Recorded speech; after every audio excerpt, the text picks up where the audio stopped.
The second thing that pops up when you Google is Rebecca Parham is Rebecca Parham still alive? What are you? Are you? I mean,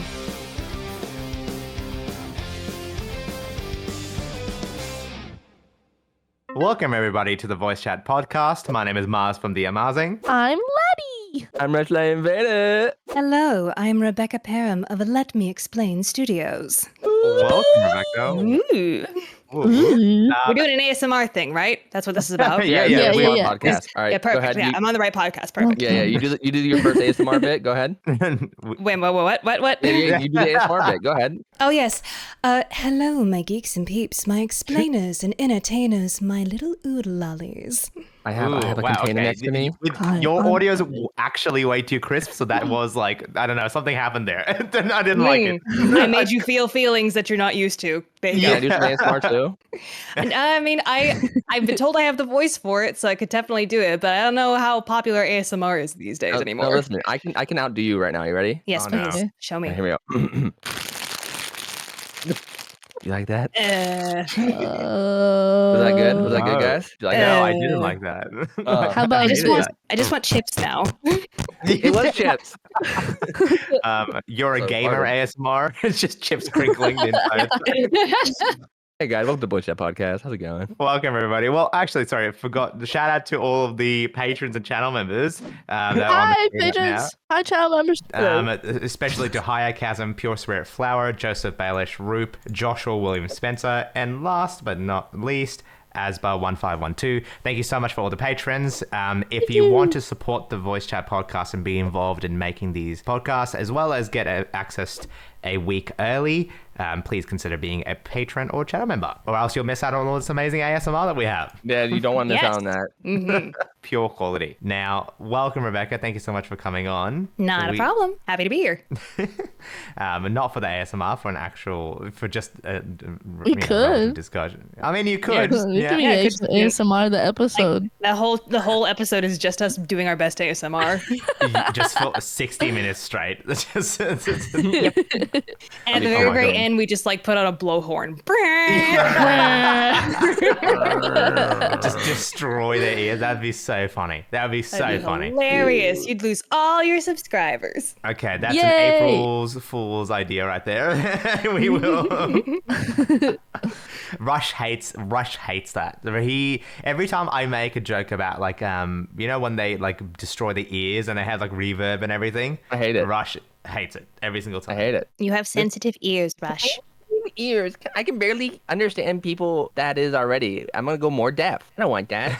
No, that's no good. Do you have tinnitus as well? I don't know what that is, but That's I the have ringing 2 in ears. the ear. What? Do you have the ringing in your ears? I don't know. Then probably not. Like Yeah. when you lay in bed, You'd and know, like when I you, think. yeah. Well, Yeah. I realized I have it just like 2 days ago. So that's Oh, that's then no, you so- wouldn't know. So when you I just know lay I in blast my bed, music. well, because I think you would have it, Rush. Like you just blast music like nothing else. Like you scared multiple people with your To be with your music. fair, my speakers are in the back of my car and I can barely hear them in the front. So it's like all that, and everyone's sitting in the back. When I blast that boy, people really hear it in the You know, back. you Rush. That's why I have tinnitus. That's why I have tinnitus. You gave him tinnitus, Rush. You did Welcome. I just. got you, buddy. Rush, how could you? I'm always thinking about my friends. Yeah, specifically harm us. You know, that's what you think. You're welcome. That's his love language. Giving people Harm. gift giving. Harming, yeah. Tinnitus. Pain is my love language. Yeah. So there was again. We had to stop Rebecca from just talking preceding the episode. Stop talking. Mhm. I know. No. I know. My psychiatrist told me you talk too much. I'm like, thank you. You said Wait, that? what? Yeah. Like, okay, so here's a little snippet of what's going on personally in my life lately. I just recently talked to a psychiatrist for the first time because, like, I gotta hand it to Jaden because I had been kind of thinking to myself, maybe I have ADHD or something like that, and it wasn't until her video where, like, especially because she and I have the exact same job, and to hear my experience being told to me by Jaden with the exact same job, it was like, well, I guess I'm making that appointment. So was it yeah. useful? Oh yeah, super useful. I think she does think I have ADHD. I mean, it was only one session. She did prescribe me something, and it's really so much a case of like, is this going to help you 3 weeks from now? And if it's not, we switch to something else, and you just kind of feel around to figure out what's going on. When she asked me all of these like yes or no questions, or like how often do you feel this way, she kind of made the note of like, yeah, you talk a lot. Like, oh. And now I've been thinking about that. It's like, am I talking too much? So Never. yes, apparently That was I like do talk too unrelated to everything. Aw. What is that? I mean, she's just giving a general, observation about my behavior. And apparently, I talk too much. I've never thought that for what it's worth. Oh well, thank you, Laddi. Yeah. I thought about Very that all the kind. time, actually. I just Oh. constantly... Yeah, I would Rush not is a say that you're a monster. certified yapper. I don't. But you all invited me to come and speak. But as in, I don't think you talk too much. Like, that's definitely. I would not say that, but Yeah. I was where's your normal psychiatrist? now. We just want their address. That's all. Sorry that I'm interesting. Yes. So what does like a psychologist do? They So, can prescribe. Yeah. Sorry. Here I go talking over everyone. Here we go. A psychiatrist can actually prescribe things for you. A psychologist can't. So, yeah. Is that right, And so- Maz? Like you're the doctor. Yeah, here. that I in Australia, that's right. I don't want to generalize to the rest of the world, but what did you find it helpful for your did they say you have ADHD, or what did they, or is Yeah, it I like mean- too early to do so? In general, she's like, yeah, I'm seeing some ADHD things here. She also saw what possibly could be an anxiety disorder, so that was fun. Ooh. Yeah.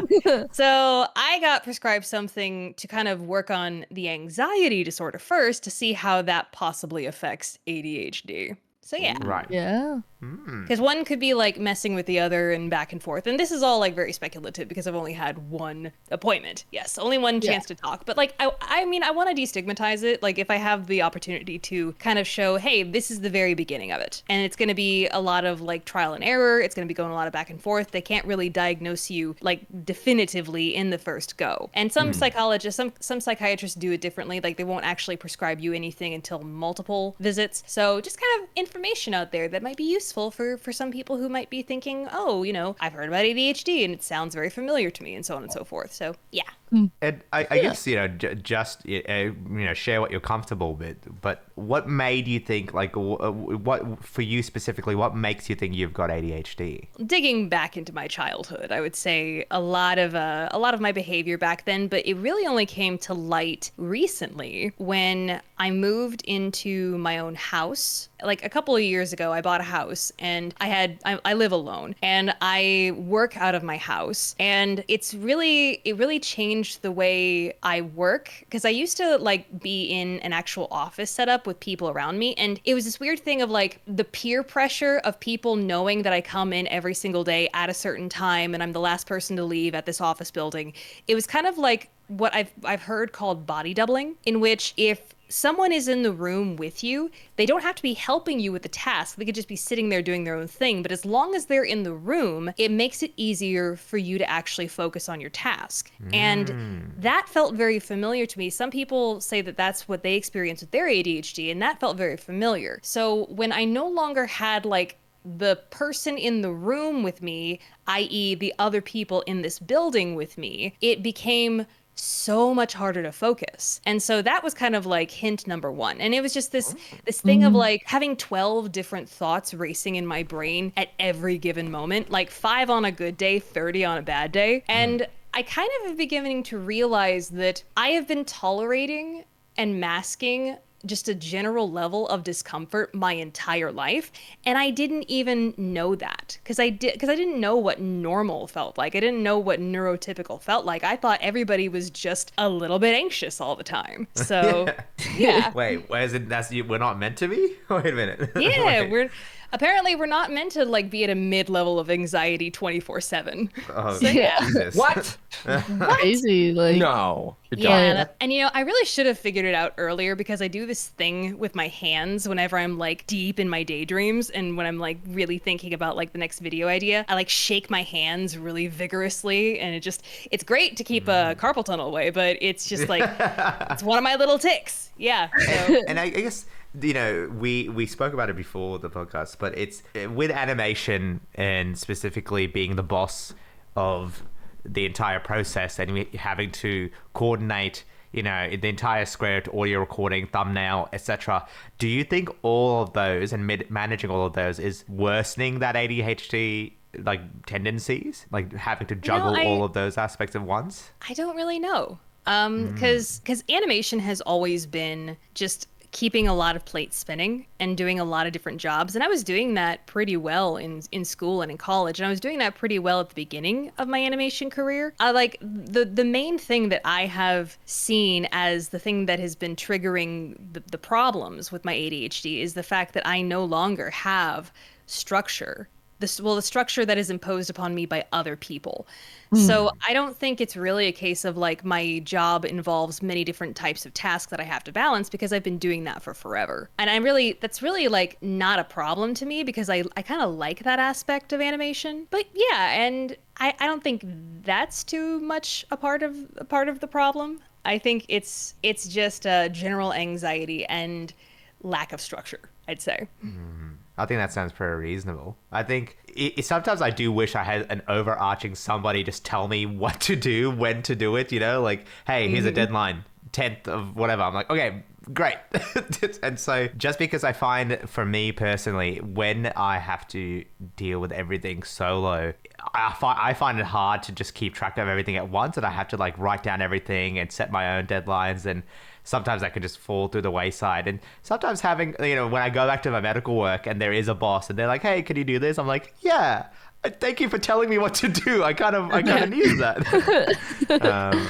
And that's another thing is there is such thing as decision fatigue. Yes. And it's the reason that grocery stores are set up the way that they are. They always put more impulsive stuff to buy at the checkout counter. It's the candy and the chips and all that, because by the end of your shopping trip, you're decision fatigued. So you're more likely to make that more impulsive purchase at the end of your shopping trip while you're standing there after, spending like 30 minutes an hour inside the grocery store. You didn't have to ask me like this, Rebecca. Yeah. You know, There's a whole psychology as to how like the best grocery store chains are actually laid out. Right? I hate that. Like Walmart and Target, everything will have like milk in the back, so you have to go through everything twice. So you'll see something, and on your way back, it's like, I'll get it. Yep. It literally just happened to me yesterday. Well, I think Eddie, it's hilarious because Eddie Izzard has like a whole like bit about that. She's like, you walk into a grocery store and what do you see first? Oh, it's the produce section. So you come in thinking, oh, everything here is fresh and wonderful. And if they put all of like the plungers in the toilet section first, you'd be like, everything in here is made of poo. That's so funny. Yeah. So I did that's see the reason, when I was shopping that I saw Rush just sprint to the back, eyes closed. I didn't want to see anything. Get me out of here. I'll buy everything, I swear. Don't even get me started on IKEA. Holy moly, that place is... Mons, did we ever share the funny moment in Australia when I visited? No. There was many, Rush. Never a funny moment was had between Rush and Maz. There was never a funny moment in Australia. We don't have anything. There's a moment when we went grocery shopping, Mons. Do you recall? Wait. When we were buying nuts, I Yeah, we went back for multiple nuts. Yeah. You mean these nuts? Yeah. No, Rush actually. So we were shopping. We were buying snacks. I think. Wow, you just uncovered a memory I haven't thought about in a long time. I think about this daily. Why? Wait. Okay. Told me the story, Roman wow. Empire right here, Ron. You I think I explain the can tell the story. story here. Yeah. You tell the story. So it was just me and our good friend Nunu 91011, a great background artist. Shout out. They're so epic. And we're walking around the store at TheAMaazing. And he's like all hyper excited. Like, I can't wait to show you this grocery store. It's going to be awesome. I'm like, okay, it's a grocery store. Calm down, man. And so he gets a little cart, a little buggy, whatever he calls it. What do you call it in Australia? A trolley. A trolley. Trolley. Grab a trolley, and then he's like excited, and he's like doing the thing where he's scooting on with like one foot on it. Oh no! I know this. And he keeps doing this thing where he jumps on the cart and I'm like, oh, like I'm scared for his life. I'm like, oh, all right, cool. And he does this throughout the whole story. Nothing's wrong. Nothing to his cart. He does it like another time, and this time he falls, and he falls for the next 10 minutes, I swear to God. He's just constantly almost falling until he actually eats shit. And then like a woman who works there is like, you okay? And he's like, and me and Nunu okay, it was like a marvel of physics. So I was on the shopping cart, and I do this thing where I put all my pressure down my arms to kind of balance on the shopping cart and the back wheels. Does it sound as dangerous? Yes, it is. You should not do this. Yeah, you're a doctor, and not usually, physicist. Hold up. Yeah, exactly. I'm a doctor. I could deal with the problems afterwards, not anything beforehand. And so I realized when I did it the last time, there was 2 issues with it. One is, first of all, don't bloody do it. Secondarily, when I usually do it, there's stuff in the cart to counterbalance my own weight. As Rush said, it was empty. So when I did it for one more time, all the pressure down on the trolley and the back wheels, it flipped over, but in a certain angle that my own weight prevented it from completely flipping. So I was falling, but not to the ground. I was falling onto the trolley. The trolley would move forward. I would fall. The trolley would move forward. And I fell for the entire aisle. I couldn't stop myself. I couldn't correct myself. I went down the aisle, and then at the very end, I ate shit. I could not do that. Oh my God. I like turned to Nunu. I'm like, is this a bit? He's doing a bit? No, he's falling for real. No, wait, no, this is a bit. No, he fell. No, he's falling. Maz, that's like your version of those clips of the runway models with like the 8-inch heels, and they just do that wobbly thing for what feels like 5 minutes walking down the runway until they just fall entirely. Yeah, that was me. And like, so you as need Rush to be said, 8-inch heels, yes. I would need to be a model after this. But I thought I could recover it, and that's why I was like, I could do it. And I could not. I ate it so bad, man. It was not good. So the grocery stores are pretty fun. That's so awesome. I don't even remember why I was excited to show you the grocery store. There was nothing in it. I think you just had the zoomies. I think you were just like excited that we're in town. Yeah, we were in Australia. Yeah, I was like, guys, look at this, the peanuts. Like, I showed like nothing. Vegemite, guys. Oh my God. Damn, Rush, thank you for destroy. Yeah, I completely blocked that out of my memory. I didn't know if I told this before, but I'm glad Reton You blacked it out, so you didn't have to remember it. I was like, oh, I embarrassed myself. No, just like completely. That's going in the vault. Lock it away. I hate that feeling when a memory comes back and then you just like face palm yourself. Like, oh, I hated that memory. Yeah. Why did that come? I cringe at my younger self way too often. Same. Yep. It'll be like thoughts that I haven't thought about since I was in like elementary school, and then like they'll just come back to me. I'm like, why did I do that? I'm like, oh, I was in elementary school, but still like cringing forever and ever. Can I share one of the most absolutely awkward moments? I'm speaking about just like that cringe moment. I was speaking to Emily recently, Emily Richu, and she sent me like I was looking back again, all for the mafia, looking for the information. And then she sent me a message on Twitter in like 2018, and it is the most heartfelt message I've ever read in my life. It is like truly, truly kind. It's stuff like, hey, I'm so grateful for you being one of my friends. You're the sweetest people ever. Like, da-da-da-da. I'll send it to you in no mic just so you can see and understand how kind this was, right? And I'm reading this again right now, 2024. This is in 2018. And I'm crying now. I was like, wow, this is so kind. It's so nice. Somebody wrote this out. And then I'm cringing because my response to that, and I'll send it to you, Nomax, so you understand. After she sends this heartfelt message, I reply, copy pasta. I see right through you. That's my response. LOL. I know, I'm cringing. I'm cringing. I'm so, my. it's so bad. It's so bad. And then she just goes, "What?" And you can see like the dejection, like the feeling of like she spent ages to write this kind message, and I just wrote copy pasta. Like, and then I just Oh my gosh. it was horrific. And it in the message she sent, she's like, you know, you're one of the most emotionally intelligent like people who are and I was like, I'm not. Like, look at my response. I am not. I thought that it was so kind that back then I must have thought that she was like trolling me or faking. I don't know. I must have thought it was like malicious in some way.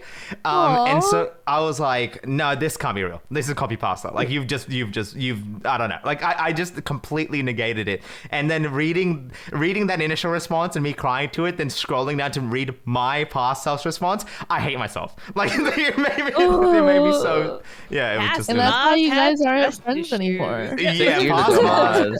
Mars. It's past Mars, and he was the one who needed to go see a psychiatrist. Like that guy needed to. I think I needed help. That feels Yeah. so bad. You're completely fine now, right? Yeah, I think so. I read this and I was gonna. I messaged Emily. It's like, hey, out of nowhere, but thank you for the message you sent 60 years ago. Like I didn't thank her properly, and like she cried laughing when I. Yeah, it was so funny. What if you sent like a heartfelt message and she was like, copy pasta, bruh, she right there. That's the No, revenge. no. Even better, she just writes K. I would just, a part of me would just shrivel and die. Shatter. Uh-huh. Yeah, so I very much, yes, I relate to past memories causing just absolute cringe, you know? Yeah, I relate, for sure.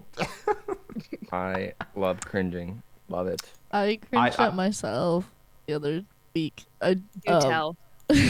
I'm a door dasher now. I mean, I'm doing it on the side of everything just to get some extra money. And I had to deliver this one, like, person was ordering wine or whatever. And then, like, as I'm, like, picking up the wine, I get, like, a notification on my phone saying, oh, you added this onto your order. Go pick up these cookies afterwards. And I was like, okay, cool. I'll go pick up the cookies. And I had assumed that since, like, because usually when I get like an order and then like something added onto it a little later, it's for the same person.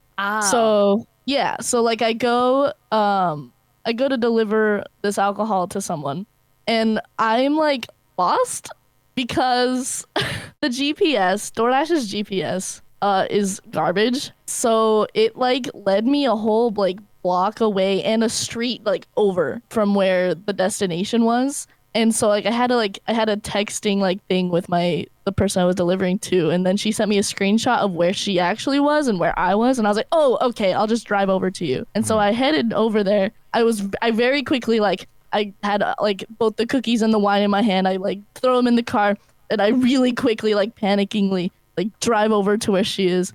And then like I drive a little bit and she texts me, you passed me. And I'm like, dang it. Okay. So I like, you know what? She's right there. I'll just park right here.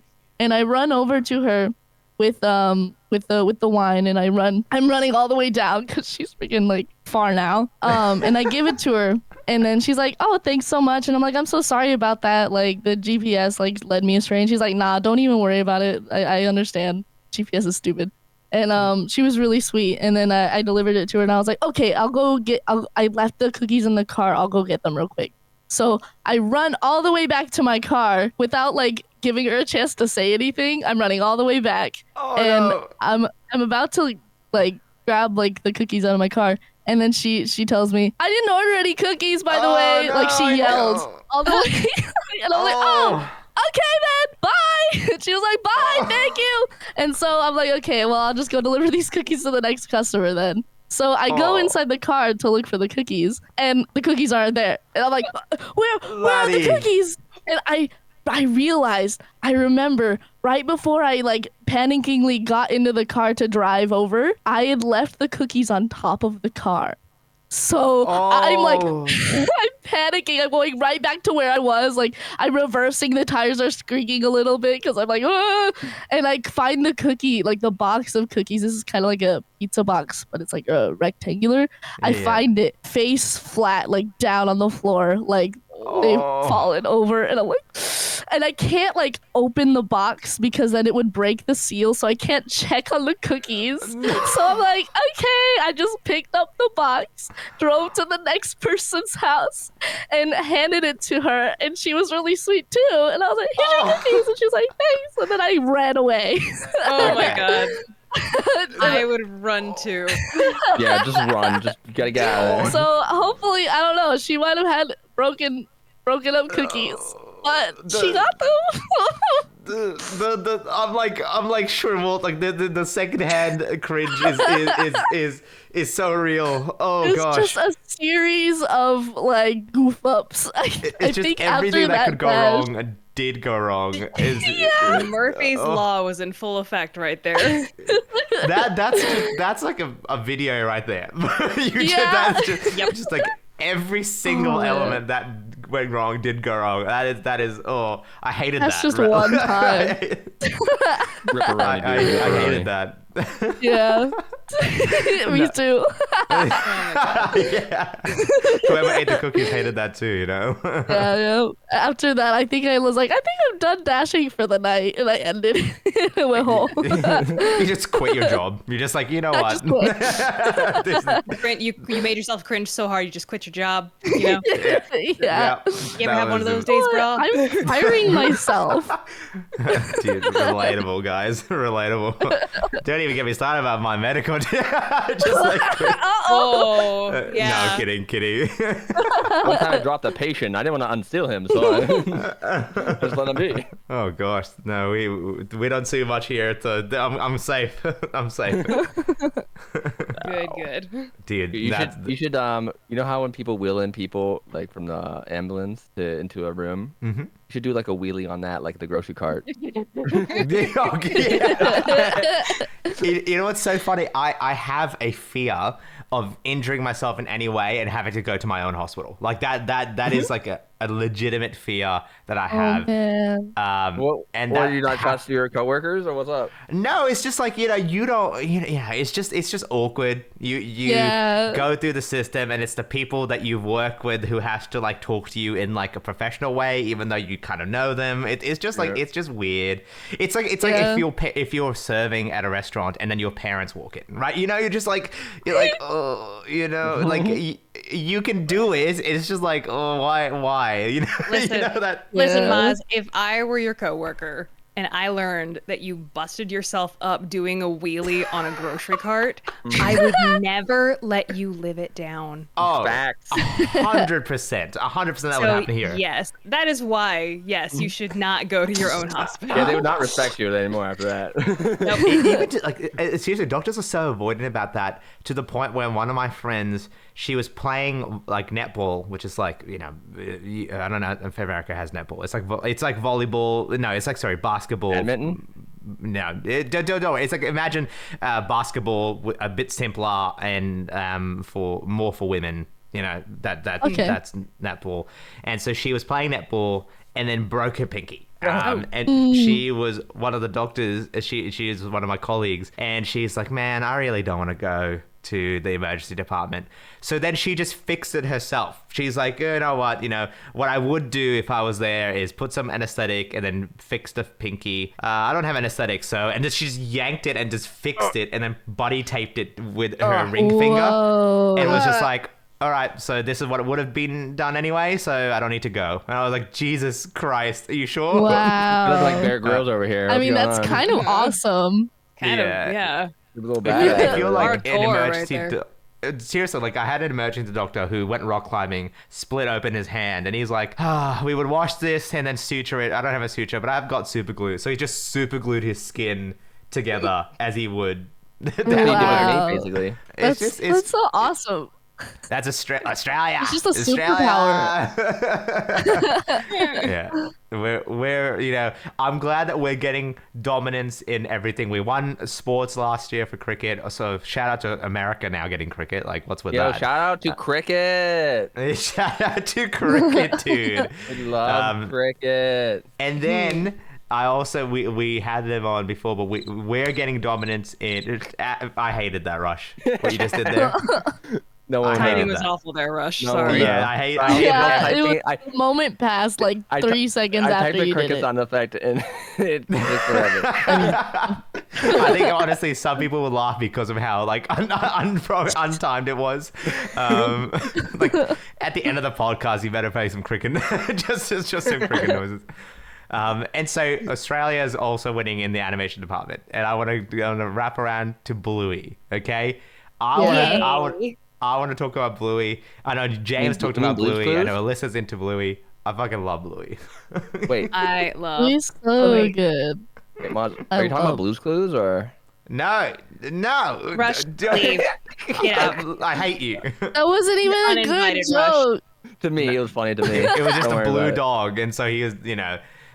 I had to take it. Blue's Clues. Blue dog. Funny. I find it so fascinating that because Peppa Pig had the phenomena where everybody was talking with British accents when it was airing all over the world, right? Yeah.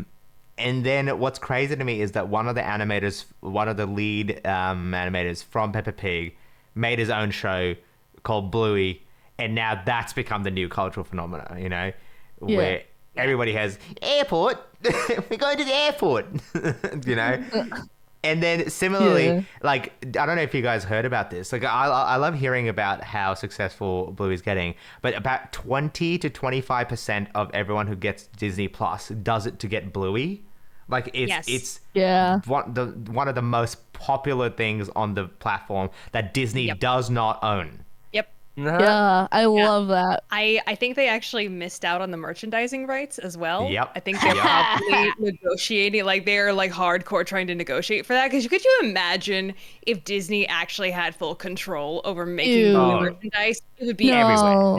saturated. Yeah. I've heard Anything that you want in Bluey. I've heard people complaining that there's no Bluey ride at Disney World, like Disney World, Disneyland. They're like, why isn't there a Bluey ride? Wow, Everyone's like, what? well, we It's not don't a have ownership. Disney property, yeah. Technically only distributed by Disney. Mhm. So, And so, and thank what's- God for that, may I say? Because I think if Disney actually had its hands in the production of Bluey, they would ruin it. They would. You know what's funny, Rebecca? They did ruin it. So there's What? like so there was this so the owner, I forgot, man, I'm really bad. I should know his name. The lead animator who runs the entire show still maintains creative rights. So he was fought to maintain that no matter what. And so when Disney got the distribution rights and did distribute the show, Disney had started to cut out and modify some of the show to hide some of the fart jokes, some of the darker jokes. Right. the I cat remember pee that. joke. I remember yeah. that. Yep. Yeah. Yep. And then because the owner had the rights, he was like, no, revert that. And after reverting it back to its original form, it got like quadruple the viewership. Like it did way better with his changes. Good. Yeah. Right. Because the artist should just be allowed to be the artist. Yeah, for real. And the suits what's get the fuck scary- out of the way. Well, exactly. I think like if you have one person's vision and it's, it is a story about like his children and his life, right? Like that's essentially where he's getting all this motivation from. But what's scary to Disney and what the big thing that's happening now is that I don't know how caught up you guys. Have you watched The Sign? Like I don't know. Yeah. Yeah. I watched at least that much. Yeah, so he is planning, like there is rumors that he's planning to kind of leave the show, right? Right. And there's Interesting. massive panic where it's just like, if this guy who single-handedly made this show is going to leave, what's going to happen? And also what's going to happen with the rights of this show, right? And so I'm sure Disney's going to be like, give this to us if you're giving I it. really hope Disney doesn't buy like ownership of it. The thing is Disney has eons of money, just too much money, and they could throw out some ridiculous number that is just impossible to ignore. And so like I sincerely hope it doesn't go down that route, because Bluey is something that comes along once. Like, Right. not even just once in a lifetime. This is like the first and only time Bluey is ever going to happen. And it's so special. I would venture to say, in my professional opinion, I think Bluey is the best children's show that has ever been made. I think I And could so- agree with Full that. stop. Do you mind if I ask, like, because I've got my own thoughts about it. So why do you say that? Well, for the fact that it's beautifully animated, it has unique concepts. It teaches not only children about deeply emotionally intelligent issues in very gentle and understandable ways, but it also teaches the parent how to be a better parent and also extends great empathy for the parents. Like, we can all sit here and talk about the Baby Races episode, where you had a character turn to the camera and say, "You're doing great." And guaranteed you, every single parent sitting there watching this with their kid just burst into tears. Everybody questioning their ability to parent, especially, parents get it from all angles. The whole world is trying to tell you how to better raise your kids. Your parents are trying to tell you, in-laws trying to tell you. And you at all times can't help but wonder how you're doing and how you might be messing up your kids. And to just have such a special show turn to the camera and extend that empathy to you as the parent and say, "Hey, it's hard. We get it. And you're doing great." Like, I think that is beyond special and beyond important. And I don't think I've ever seen a show where even kidless adults are watching it and eating it up. Yeah. And I think it speaks to the kid in all of us that we never lose. And I hear a lot of people talking about how it is healing their inner child. It's saying all the things that we needed to hear when we were kids. Okay, Bro, I I'm was glad- getting emotional when you were just talking about that episode. Yeah. Just like like I don't have any kids. Yeah. motivational music playing behind you. Yeah. Sorry, I got on one of my little emotional tangents. No, Like, I it was think really it's like- good. it's interesting to me because I think I agree with you. I think Bluey is an exceptional show in how it tackles the topics and is well animated. But I guess I didn't realize how big of an impact it would have to the rest of the world, right? Like that was unheard of. And what's interesting also from like a background perspective is a few years ago, before Bluey was made, the Australian media, I don't know how much I should say. I didn't sign any NDA, so I guess I can say anything. So Australian media, like there's like a Screen Australia, who are responsible for creating content, creating narrative, creating films, etc.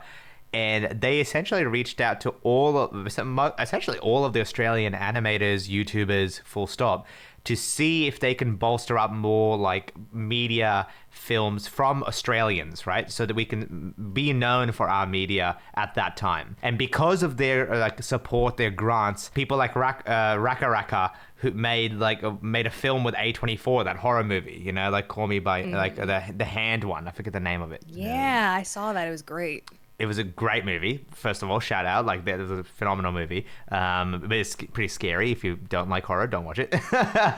And then similarly, I think having this Bluey kind of pop out and really show people that, hey, we're not just this tiny island country. We can make stuff, and we're pretty good, I think. And then on top of that, like, we recently had Glitch Studios join us for the Voice Chat podcast, and they also were strong proponents for Australian animation. They're like, hey, when we can do this, we can make videos. And then they made, Meta Runner, they made a Murder Droids, which did reasonably well on YouTube. And then they made Digital Circus. And that just was like lit the world on fire in terms of the animation. Like, it has 400 million views now, which is absurd. Like, absolutely absurd. They've got 10 million subscribers. And it's just like, wow, we can not only, first of all, Australians, shout out, like I'm going to be a bit nationalistic here, but also I think it's just interesting in general to see that this kind of, as you mentioned, Rebecca, this narrative form of animation coming back, Yeah. I don't know, as compared to the Storytime animation that we've been doing it on YouTube. Yeah. I think it's definitely, taking a turn here. Because like, you have a really giant spotlight on stuff like Digital Circus and also Has Been Hotel and Hell of a Boss, stuff that gets its footing in the online space and gets a lot of it's kind of a proof of concept when people put out these pilot episodes and show the major studios, hey, like, we already have backing behind this idea. And I think that's how Vivian probably was able to negotiate pretty well for Has Been Hotel, I guess I'm curious to see what all of your opinions are, but I don't know. I feel like I would much rather things stay on YouTube rather than go to like Netflix or these other people. Just because as we mentioned about Bluey, I would much rather that the original vision that you have is preserved as much as possible. Yeah. I mean, it's And just kind of the trade-off, you know? It's like because the studio world will provide you with many resources. They'll provide you with funding, they'll provide you with distribution, they'll take a lot of things off your plate as a showrunner, and just you'll get a more cohesive, collaborative environment, especially if they actually have like a physical location, a physical studio to work within. Yeah, you do trade a couple of things like creative freedom, and I think it's just what you want to prioritize in whatever project you're trying to put out there, you know? Yeah. Yeah. Do you imagine if like a studio would make a show and then middle of the show, like, when the character's like, "Here's an ad for sponsorship. Thank you, sponsor." And it's like, what? It'd oh yeah, okay, Oh. yeah. be funny Well, if it's like I super guess YouTubeified. yeah, that I guess that is a trade-off, isn't it? Like, the sponsor provides that financial incentive, but it does break that immersion. And I think like shows like Smiling Friends and Bluey, in which you are able to argue for that creative control, would be the way to go. But I think then this is the natural segue to what I really wanted to talk about, that I kept, it was like a trump card. Have you heard of Animation Plus? Oh yeah. Yeah. Oh, no, I haven't. Please Wow. enlighten me and any other Yeah. audience member that doesn't know. Yeah. So Animation Plus is this new service that's been created in, like, I think the trailer of it only came out about 3 days ago on like here I sent you the link, but this is a service, like a digital streaming service, where they have enlisted a lot of these famous YouTube animators to make content for this service. So the people like Cyanide and Happiness, Stick Friends, The Big Les Show, Salad Fingers. Do you remember Salad Fingers? Oh, yeah. Yeah. And then Meat Canyon, like the adult animator, Bridge Kids. So all of these huge like animators more so narrative animators, have banded together to make this service, Animation Plus. And I'm really curious to see how this goes. Right? This is I'm quite yeah. an undertaking from what I can tell. This could change everything. I'm curious if it will even do like super great, because a lot of like the animation, like the stuff that I see that they're gonna feature are kind of like really old now, and I feel like maybe have phased out. I don't hear people talking about any of it. I hear people talking about the Bigfoot one and the one about the two kids, the guy with the braces and the guy with the long nose. I forget what it's called. Yeah.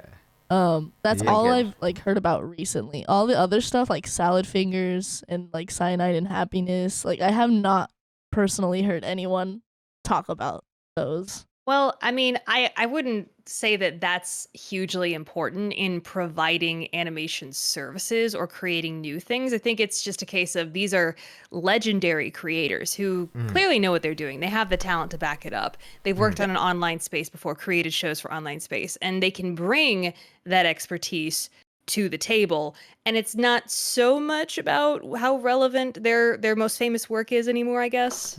Yeah. Okay. And Like some of the I Avengers. guess it's the Avengers. The only two ways I see this going is either complete flop, right? They just are not able to amass a critical demographic or critical audience to support it, or complete success. Like I just don't see it going the middle ground where it's like, yeah, moderate success, kind of just continue as is, right? I don't know. I feel like with animation, it tends to be that kind of polarizing where it's like, we're all on board, let's go, let's do it, or 0%. And I'm really curious to see how it goes. And I'm wondering, would there be space in this for Storytime animation, right? Like, would there even be a market to capture on a streaming service for this, And how would that even work? Come, Maz. You haven't had like some sort of like VidCon, YouTube executive type, some sort of corporate type come up to you and say, hey, all of you YouTube animators just all get together and do your own network. You haven't had anybody come up to you and say that. I don't know what you're talking about. I haven't signed an NDA, so I can say it. They have, but I think it's it's just like. It's one thing to just say, hey, you should just do something. It's like, well, yeah, thank you, Sherlock. Like, I would love to do something, but yeah, but it kind of requires everybody to be on the same page, Yes. And it requires a lot of work and a lot of funding and like what the heck even is this thing we're all trying to do together? How is it structured? How does it work? And that takes leadership. And we gotta agree on the leadership. We gotta agree on money. Like, it is such an elaborate thing, and that does make this Animation Plus thing like pretty interesting in my opinion, because it required all of that. It required the planning, it required contracts to be figured out, lots of legal back and forth for everybody to be on this whole thing together. So like I'd be very interested to talk to anybody who's now a part of this to see what the heck's going on, Yeah. I'm so curious. I can't wait. I'm curious. I'm gonna withhold, like, I'm just gonna wait till it comes out. No, I'm down. I want, like, obviously I want it to succeed, right? Like there's no like, part of of me that's course. like wishing ill will. And I think it also came at a great time because, animation is succeeding in various forms, right? Like, and I think especially on the online sphere, Glitch Studios is just one example, but as you've mentioned, Vivian, Hell of a Boss, all of those are winning, right? And so I think what's interesting to me is not so much the provision of those already made content in the past. What would be interesting to me is that if all of these legendary creators together started coming up with new ideas, new shows, new original content, I think that is that would be really cool. Yeah. Because it took Michael Cusack from Australia and then Zach from Newgrounds to join together to make Smiling Friends, one of the funniest adult animation shows I've seen in quite a while, right? Yeah. I love that show. Love that show. And so I don't know. I'm positive. I'm optimistic. I guess the only kind of hesitation I have is it depends on who's running the behind the scenes. If it is a corporate type who's just like money, You need like a actual animator to lead the pack. I think that's what it would require if we ever actually took the advice of these corporate types and we all banded together as a Storytime animation network, essentially, it would require one of us to take the lead, And I think deciding who we would follow into the fray would be just a huge thing in and of itself, wouldn't you say? Yeah. And Fun.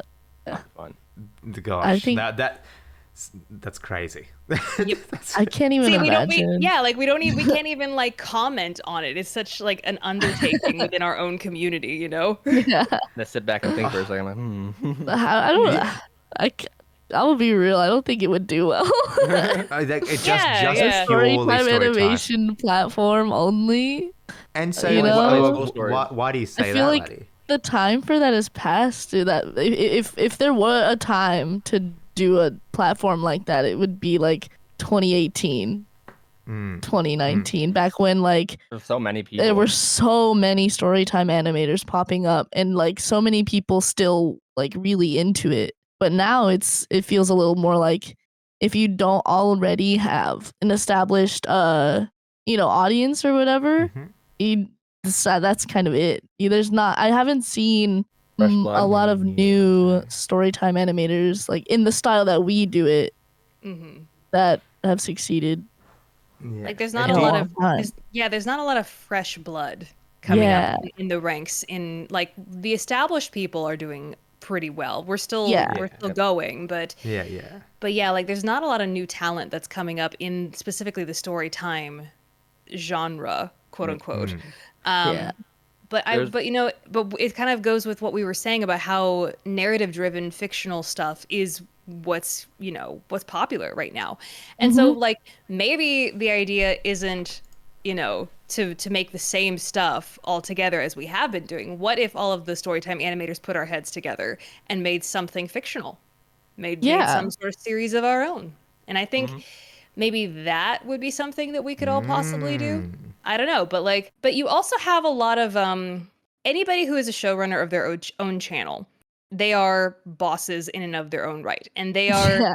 used to running their own show in their own way. And I could see it being a lot of negotiation all the time. You know what I mean? That's great. I feel like also contributing. I agree with you. That's the angle that we would have to go, because all of us. Maybe actually, I shouldn't speak for anybody else. As I'm animating my stories, I'll get stories about weird narratives and different ideas that I wish I was like, damn, if I had time and resources, I would love to kind of flesh out this fictional story that I've just thought up. And then I just kind of put it by the wayside and, continue on making whatever I was making. And then it would be interesting if we could then collaborate to make something like that, similar to how James did like Oddballs, hey? And then secondarily, I think the reason that it may not work out super well is that already even within the Storytime animation community, there has already been people starting to pivot, right? Jaden, I would argue Jaden doesn't make the traditional Storytime content as she used to, right? Like she's pivoted more towards video game content, interesting ideas stemming from challenges from the video games. And then when she does make a video, it's not so much about her like a story per se. It's more so about, almost like an opinion piece, almost like her experience in her ADHD, the experience in LGBT. It's not like the traditional, I got a sore throat at school kind of, And so I think already, because there's been shifts in just individual people, there's no longer that uniformity, and I think it's a positive thing. I think people should do whatever to make themselves stand out, right? I think that's awesome. And so if we were to band together, I think the caveat would have to be you have to give us reins to be as creative as we want to be. That would have to be the caveat, right? Yeah. 100%. Yeah. Otherwise, it would. If they're forcing us to make endless animated story content only, I can't imagine that doing very well. You just run out. Right. Yeah. It's just I feel like we would also just kind of like separate by established creator and have our own individual teams and just be working separately on things anyways. Because I mean, like, what would be the point of like having an idea for a show and making me, Jaden, James, Maz, all these different, animators, like, okay, so now you're boarding this, you're animating it, you're writing it, and I'm like, that's just, I don't know if that's like, if that would work, making us, like, putting us all together in a room and making us, like, actually take on the individual tasks of creating a show, Yeah. Yeah, man. Like, yeah. I think as it is, let's just stick to the YouTube. Now, I think there are always more opportunities for collaboration between all of us. Yeah, like, and it could just be on a project by project thing. Like, James has always like I've been included in a couple of James's like fun merch things. Like, I got to be part of his food fight card game, which was great. So like, I'm open to that kind of collaboration all day, every day, Yeah. True. Those are good. Those are fun. Yeah, that actually was quite fun. And so I think the more atypical collaboration definitely would be the way to go. Hey, like instead of just a video to video, maybe it's like atypical, because I don't want to speak too much, but Rush and actually, I don't think the audience even know. I found a Reddit post yesterday about like, hey, where is Mars? Is he okay? And I was like, wow, I was touched, because it was like I was like just browsing it naturally on our YouTube. And I don't know, like I tend to just look at new content, and then I put a no mic. But then it's just like I saw like a post that said, hey, does anyone know what's happened to Mars? He's gone for a year. And I'm like, oh, people still care? Like, that's crazy. It was really touching. And so I have like for the voice chat podcast audiences, I'm making more content again. And so Rush, Laddi, and I were starting to we were initially planning an idea about just making a story about each other, and then we were like, that's like what we used to do, right, as the old school collaboration. And then we've now branched into making, I don't want to spoil the idea here, but we changed the idea so it's not so straightforward, and it's something more interesting that I think hopefully people will like. And I think that's, for me, really creatively fulfilling. It's like, wow, this is like development. Like, I'm making something new. Like, it feels fun to do that. I got it, Maz. Hold up. I'll tell them what we're doing. We're doing the No, cinnamon challenge. no. We're doing the cinnamon challenge, guys. We're bringing it back. They weren't In my supposed to feelings know. challenge. Oh, no. I gotta say, Maz, that post that you just shared about like, hey, what happened to Maz? Yeah. It just kind of reminded me of the fact that the second thing that pops up when you Google is Rebecca Parham is Rebecca Parham still alive? Are you? What are you? I Are mean, you- that's questionable these days, but yeah, I think I'm still breathing. It could What's just be a even funny ghost. is when I search it up, is Rebecca Parham. Is Rebecca Parham still alive? It's like, what does that like? What does that mean? Like, as in, Like, were you not so- alive previously? So I think Like- okay, so like I think all of this started because like I got COVID like pretty early on when COVID was just kicking off and getting started. Yeah, like there, yeah, see there it is, still alive. So I think a lot of people were actually worried that I had died of COVID. Jesus. Oh no, like- COVID God. got you. That was back in the day where a COVID like a COVID diagnosis was actually kind of scary, and now it's just like, oh well, whatever, you got the Like a flu. Yeah. Yeah. So, yeah, like I think a lot of people took it very, very seriously, and some of them maybe didn't hear that I'm still alive and kicking. I just think so. They I didn't could get just be a the very, memo. I could just be a very oblivious ghost right now, which would be You could so be. cool. Ooh. At least, people are asking, why are you bald? I mean, That's- a fair question at the end of the day, Rush. Like, why? We all know. We all need to know. Wait. You can't look up is Laddi Wait. because there's too many people named Laddi in the Wait, world. what about what's this? what is TheAMaazing? what? I mean, Okay. yeah. I mean, was it Yeah. like you used Okay. to actually make that joke all the time, Maz? Like, I remember. Yeah. Yeah, I was gonna like initially be like, oh wow, and then I realized two things. One is like, yep, I think it was also just not me, it was James as well. I'll be like, listen, yeah. we both didn't. There was like a moment in the video where we both leaned in for a kiss. So like we definitely did not help. We did not help the narrative, right? And then for like for an April Fool's idea, this is not happening, guys. By the way, just clarifying, this is not going to happen. Wink. But we had this April Fool's idea. We're like, hey guys, so in this video, and then we just start making out for 10 minutes straight. Bro is not beating the allegations. And that was gonna be the entire, and we just cried laughing at that idea, and then we obviously were never gonna do it, right? Like we're never gonna do that. So it was just like an idea. Obviously not for 10 minutes. We were gonna do it for like 10 seconds and then loop it just endlessly. And then he kissed Aaron Hansen, so he's still going at it, right? Like so. Yeah.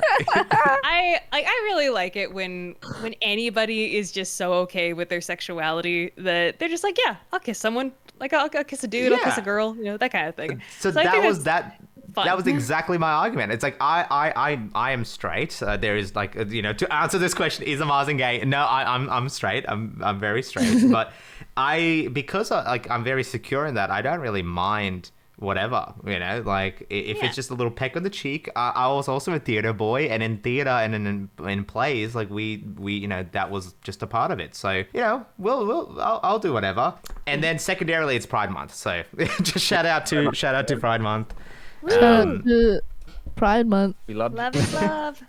Love is love. I'm not Protect trans kids. Woo! protect them all. Charlie. Protect Anyway, them. so I would, you know, it's okay. Am I a doctor? Am I gay? Is Rebecca alive? Is Rush Is Rush bald? Why is Rush bald? They're also checking a lot on my singlehood status. So I mean, Yeah.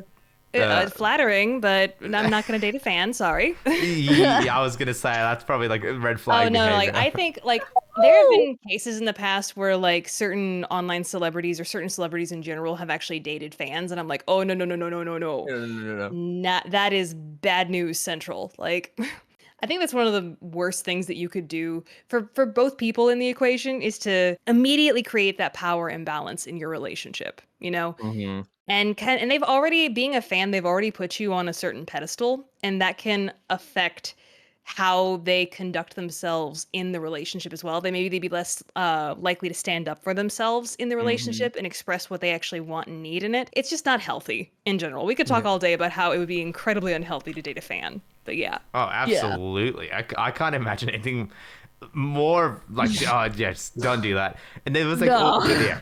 As if like it was already hard enough for YouTubers. You know, I'm sure you've seen it on Twitter, on everyone, that so many of these YouTubers come out and they're just like horrific people in different avenues. And it's just like, okay, I wouldn't even, I don't even want to get into any sort of trouble with anything. Fans are no-goes. they're like no-goes.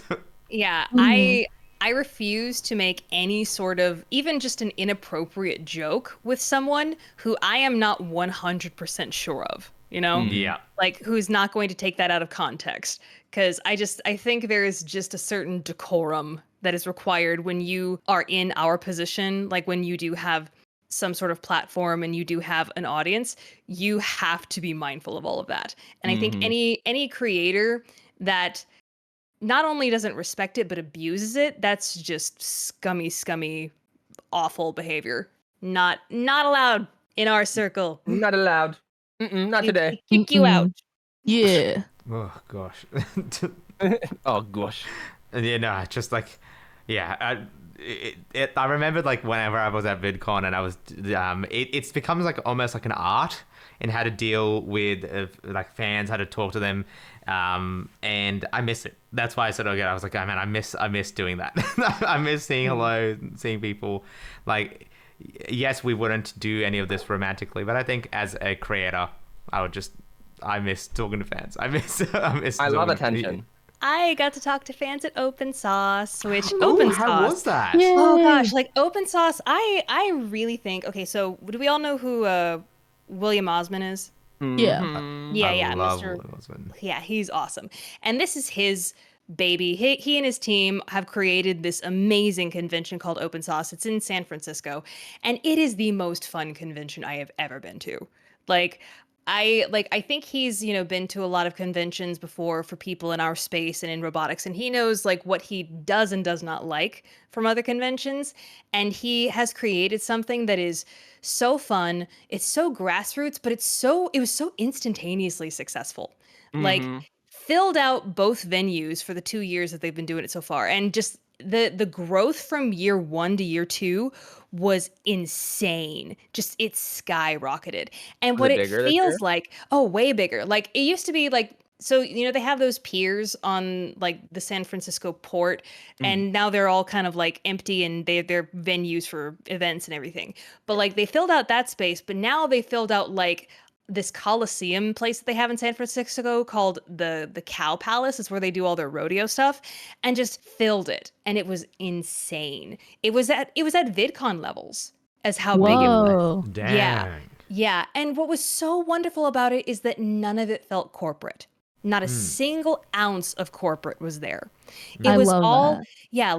like all of the booths that you could go to were just kids making cool stuff in their garage, and it was so fun. And some of them were like completely serious. It's like, yeah, I've made this rocket, this, and some of it was just they devoted the whole booth to a joke. Like I went and tried out this, like, they put like a hot wok on the end of like this mechanicalized pole, and they handed me a box with like 4 buttons and a flip switch on it, and the 4 buttons were labeled like oil, vinegar, soy sauce, all this. And he put rice in the wok. And he's like, all right, add all the things you want. And I added all the things I want. And he's like, all right, now flip it. And you flip the switch and it goes ka-chunk. And it like flips the rice up perfectly. So like this team of amazing engineering guys in their little white lab coats and everything just decided, yeah, we're just going to make this joke robot and show it off at Open Sauce. That's and like awesome. the whole need convention that for was just cooking. I know, like the whole convention was just full of that, and it was so much fun. So like I could sing the praises of Open Sauce all day, every day. Adam Savage from the Mythbusters was there. Yeah. Mark Rober was there. I actually got to tour Adam Savage's cave. Whoa. Oh my gosh, it's like Oh my- a kid in a candy store in there. Wait, what is it's that? amazing. Wait, I don't know what that is. It's his workshop. And Ooh. yeah, like, and he has all these like replicas of the coolest things. Like, he's got Stormbreaker. He's got like an entire cabinet of like guns from the movies, all labeled as such. Like, he's got something from Star Wars and The Mandalorian, and he even like made a Yosemite Sam gun from Who Framed Roger Rabbit that Yosemite Sam would actually hold in some of the shots. So That's it so was cool. I know, and like perfect replicas of like T-Rex skulls from Jurassic Park, like a perfect replica of like the golden idol from Indiana Jones. Like, it was amazing. I was just having so much fun in there. And he's such a I'm cool jealous. dude. Like, he's really, really kind and sweet. Okay, Aw. so what you're saying to me is next year I have to come early to go to open source, VidCon, Yes. and maybe Anime Expo. Yeah, just stay a whole month and a half. So was it Pretty bigger much. from last year's open sauce? Oh yeah, like Yeah. exponentially bigger. Like Ooh, many okay. times bigger. Yeah. So it was super fun. And yeah, just really great behind the scenes stuff. Like, YouTube actually did a lounge this year. Yeah. Oh, Ooh. Like, they actually showed up and provided the backstage lounge for us. So that's YouTube was cool. a full in on this. Let's That's good. go. Yeah. Good on him. Dude, Shout out to did I ever YouTube. tell you, Yeah. Rebecca, did I ever tell you what happened driving home from open sauce last year? No, please tell me. All right, so it was like 100 degrees out. So San Fran's like, what, 7 something hours away from where I live, whatever, something like that. Uh-huh. And Mm. I'm just driving there back. Like, did it in 1 day there, and we're doing 1 day back. And we stop at a gas station. We were blasting the AC, and we're just pull over to get some snackies. And I look back to grab something out of my back seat, and there was a giant puddle deeper than my whole hand in my back seat. Yeah. There was just a puddle in the Wait, back what? seat. Yeah. Yeah, of what? water. It's like just water. Water. And What, like, had the and- AC like How? Yeah, Like, the AC broke. It was like not like it was still running, but like somewhere it would leak. Like the tubes were Oh. unlined, so just leaking Yeah. through somewhere onto my Oh, back God. of my car, and it was like a deep puddle I could just splash in. I'm just like, Oh, that's so yeah, and terrible. like the whole drive back, like the air conditioner was not working well, so we were dying. mhm. Oh, no. I'm so sorry to hear For like an that. hour, we were just at a gas station. I had towels in the back of my vehicle just for an emergency stuff like that. And so I was just sitting there just draining towels, people walking by. I'm like, oh yeah. And it did not smell great either. Ugh. I know. I Tasted think good, that musty, like, Yeah, mechanical yeah. smell. Yes. Gross. I bet your car Yeah. smelled like that for a bit, didn't it? Yeah. Yeah, we had to put a car freshener there. Apparently somehow leaves got in and blocked it up. What is That's wrong? What is weird. going on with your car, Dude, bro? you need to like just retire that car. Yeah. He's my baby. How old is that thing anyway? Isn't it like a 2006? Yeah, I think it's 2006. Come on now. You should be getting a Yeah. new car. According Yeah. to like car dealerships, you should be getting like a trading in a new car every 2 or 3 years, which is 2 to 3 stupid. years. Oh Yeah. man, No that sounds like a way. rich people That- problem. That's probably why as a car dealership advice. Like, there's no way I'm doing Wow, that. yeah. It's because the older the car gets, the less you can trade it in for. So if you trade it in more frequently, you actually get more in its Oh, value. that makes sense. Yeah. I kind of get that. Okay, 'cause be the right back. moment Selling you my drive it- cars. Yeah. The moment you drive it off the lot, it like immediately begins depreciating in value. Yeah.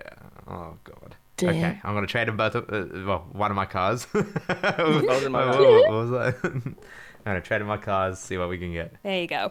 Alrighty. With the financial car advice, we might wrap it up there.